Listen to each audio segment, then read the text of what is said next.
Boaz Davidson is an Israeli filmmaker who made a movie called Lemon Popsicle. And that movie was so immensely popular that he was able to remake it for American audiences. The American version of Lemon Popsicle is called The Last American Virgin, and it was made in 1983. It's sort of the sister film of Fast Times at Ridgemont High, in that they kind of came out around the same time and have a lot of overlapping themes. The story revolves around these three high school boys whose sole mission in the world is to have sex with anything that moves. So a lot of the movie is just their sexual shenanigans. This is Gary. This is sort of the main character that we're following and supposed to be rooting for, but I think if you watch this movie, you'll understand why it's really hard to do that. He's not very good at having sex. He's too emotionally attached, and he's too obsessed with one of the other female characters. This is Rick, his friend. He's sort of the pretty boy. He's a player. He's really good at getting laid, and he is not apologetic about it at all. And this is the third wheel friend. I actually don't remember his character's name because he has absolutely no purpose other than just to be an extra friend. He does not move the story forward at all. This is Karen. She's sort of the girl next door, and she's new to town. The moment she shows up, everybody assumes she's a virgin, and immediately she has a target on her. Everybody's trying to sleep with her. So a lot of the movie is the characters sort of being obsessed with her. But especially Gary. Gary is obsessed with her. This is him seeing her for the first time, and if that expression does not emote obsession, I don't know what does. If you recognize his friend Rick, it's because he played Troy in The Goonies. He's the guy who's like, Andy, Yogoni. The movie came out on the coattails of like movies like Porky's. So of course they had a scene where somebody was spying through a peephole to look into the girls' locker room. And this nerdy guy is the one who does it. But one unexpected thing that Boaz does with this movie is he actually has the main characters lay into him for his creepy behavior. Yeah, they're like, what the hell is wrong with you? You don't do stuff like that. And these are the kids that are like really obsessed with sex. So that's very unexpected. But then this same scene devolves into them having a dick measuring contest. So they literally just cut to them lined up with their erections and somebody with a ruler basically measuring their junk. So Gary figures out where Karen lives, and immediately he goes over and vandalizes her moped. That way he can show up and offer her a ride to school. And this is him giving her a ride to school, trying to make casual conversation with her. And the whole conversation it feels really forced. It feels like he's trying a little too hard. And she's trying to be friendly and goofy, but at the same time, careful. And it's so obvious what is going on. But it's not enough. He really wants to know, like, does he have a shot? So as soon as they get out of the car, he's like, I'm into you. Do you have a boyfriend? What are you doing tonight? And she's like, I'm busy tonight. I don't have a boyfriend, but not interested. Thanks. And she basically shuts him down then and there. She is not interested in him, but he cannot accept it. At the party that evening, he shows up to see her dancing with Rick. And he cannot take it. And he starts downing this bottle of Jack Daniels like a whole bottle of whiskey. He's a teenage boy. And then, with the bottle of whiskey, he follows her into the bathroom to have a conversation with her, and Rick has to come in and retrieve her from this awkward situation. And then the third wheel friend basically puts him in his car and sends him home. Even though he's been downing a bottle of Jack Daniels, he still lets him drive himself home, which is like, nice friend. He arrives home to his parents hosting their friends, and he completely embarrasses himself and his parents in front of the friends. And this is one of many recurring scenes with the parents, because even though he's acting like a total buffoon, he should be reprimanded, he should be grounded, but this dude faces no consequences for anything he does. And his parents just blow off all his behavior as whatever, which is unnatural and weird, but I have a theory about this. But the movie continues with their sexual escapades. This is a nymphomaniac that he meets when he delivers pizza to her, and he invites his friends over to join in on all the nympho stuff. By the way, he is a pizza delivery guy, and his car that he uses is basically the car for work, and for some reason he's able to use it for all of his personal stuff as well. But he works for a pizza place called Pink Pizza. The Pink Pizza. Which is like, why? Why is it called Pink Pizza? Is that like a thing? Is it like a sexual thing? Anyway, this is the nymphomaniac's boyfriend. Apparently, he's a sailor who's been out at sea because he's arriving home with like a cartoon sailor's outfit and a sailor's bag.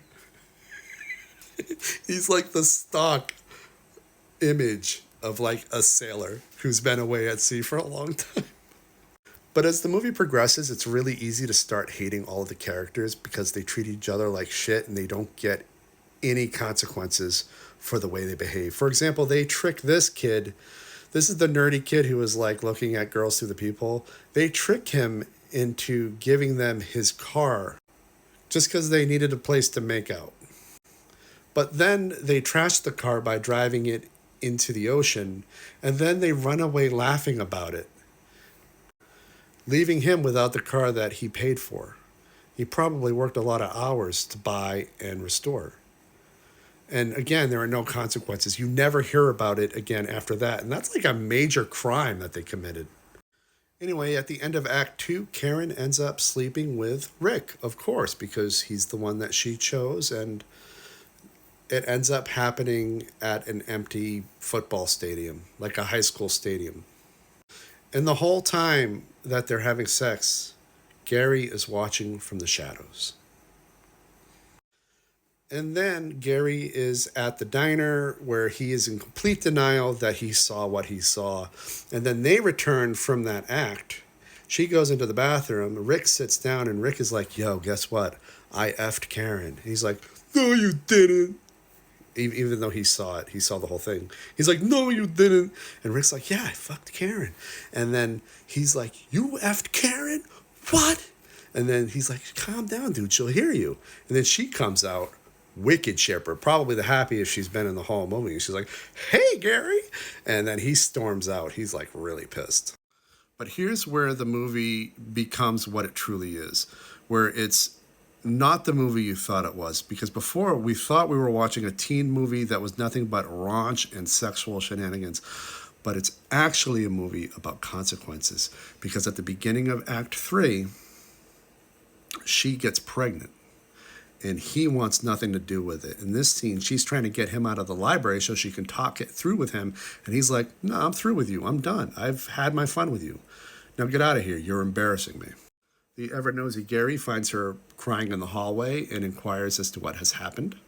And he promises that he's going to take care of all of it. Don't worry, Karen. I'm the guy who can man up for you. Because he thinks this is the way into her heart. And this is her expression when she realizes that she has no choice but to take Gary's help. And then her total resignation in his presence. This is how she is for most of the third act when she's in his presence. And this is him at the clinic with her, and the woman who's in charge of the clinic is basically laying into him for not using protection. I hope that little bit of pleasure was worth it to you. Meanwhile, it wasn't even his fault, and she's letting him take the blame for it. She's not even saying, hey, this is just my friend, this isn't the guy. Like, she's just letting him get laid into, which is really effed up to me. But regardless, he ends up selling his family's stereo to pay for the operation. And he also borrows money against his future paychecks from his employer for the rest of it. And he fully finances her abortion with $250 in cash. By the way, that's the woman that was laying into him before.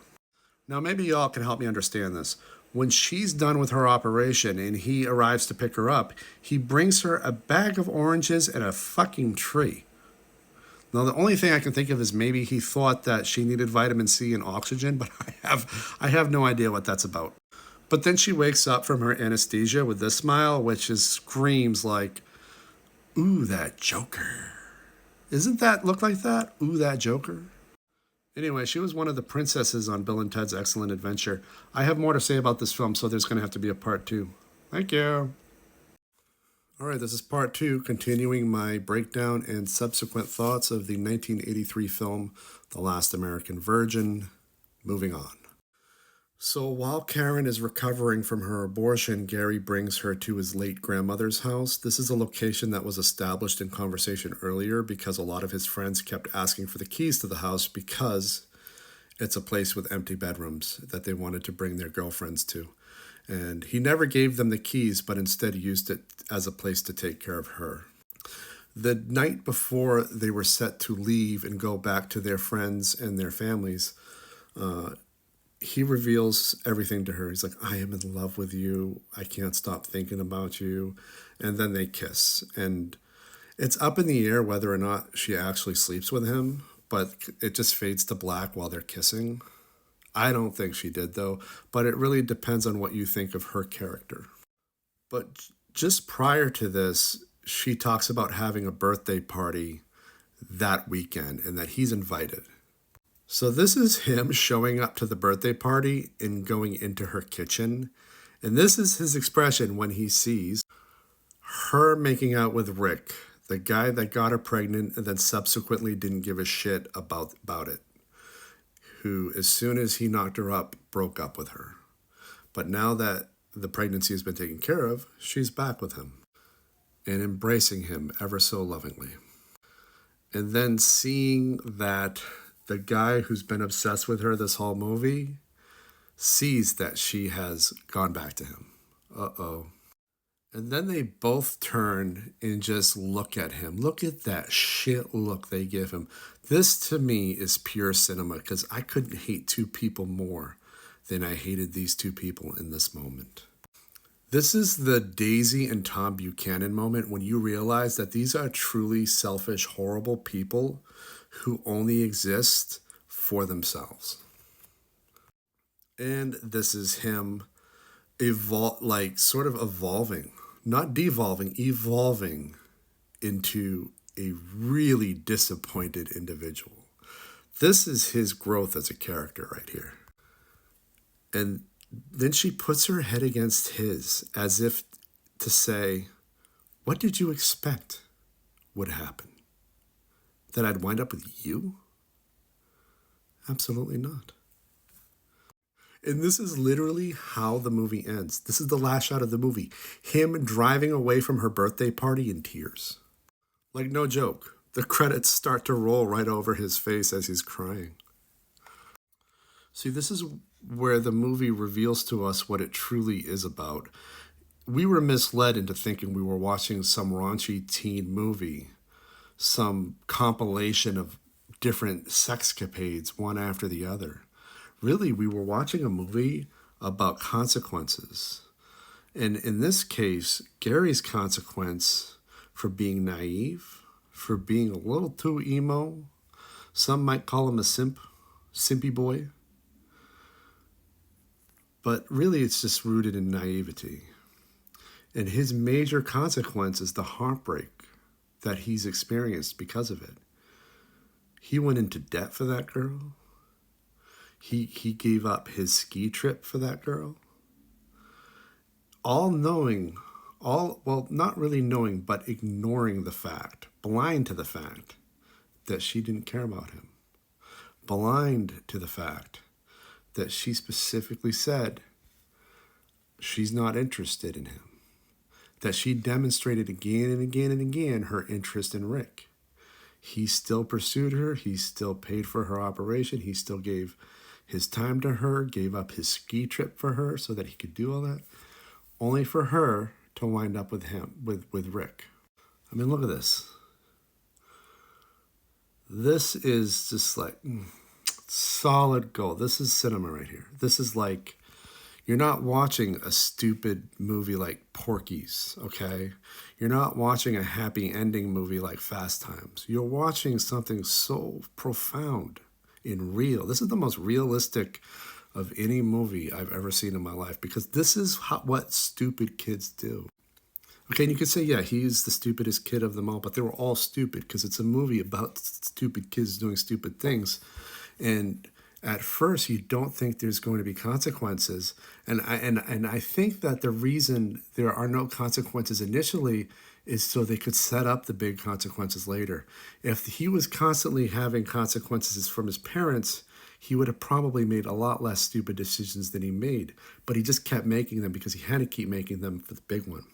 So his big consequence is probably the biggest life lesson he'll receive.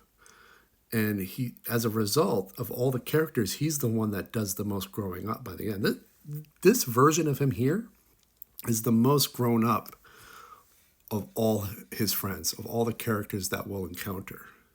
None of the other characters are going to have an arc like that. And that's why he's the main character. He's not the main character because we're rooting for him, because we want him to wind up with her. He's the main character because he's the one that's going to end up having the biggest arc. And this is his arc. This is his life lesson, which the other characters don't get to have.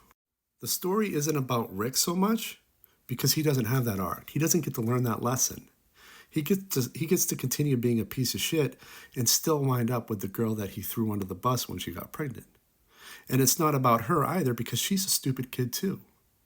The only reason we think that she might be worth something is because Gary misled us, the audience, into thinking she was worth something, but she wasn't. He put her on a pedestal that she didn't belong.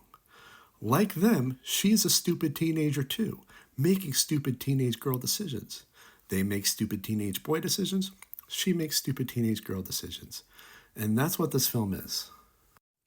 And I truly believe that Boaz Davidson understood that we would be misdirected by Gary putting her on that pedestal, because we, as audiences, have been informed again and again and again, if our main character likes somebody, they must be worth liking.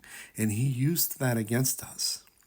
We fell for it to a certain extent. Maybe not all of the audience, but certainly the younger people in the audience. When I was a teenager, I fell for it. I thought that she was the bee's knees. I thought that was the girl next door who was worth putting on that pedestal. And I'm sure a lot of teenage boys did. And Boaz Davidson sure as shit knew that that's what the effect would be. If the main character puts her on a pedestal, then certainly she must belong there.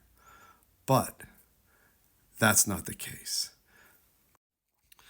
Boaz Davidson basically did a magic trick on us. You see, the first two acts are the misdirect.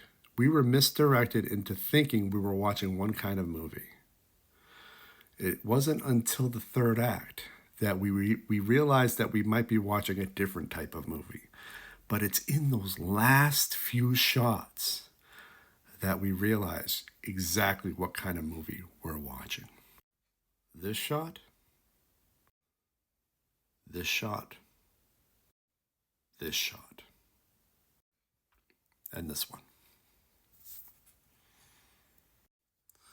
I stand by my assessment that this is the most realistic ending of any movie I've ever seen in my life. The most realistic.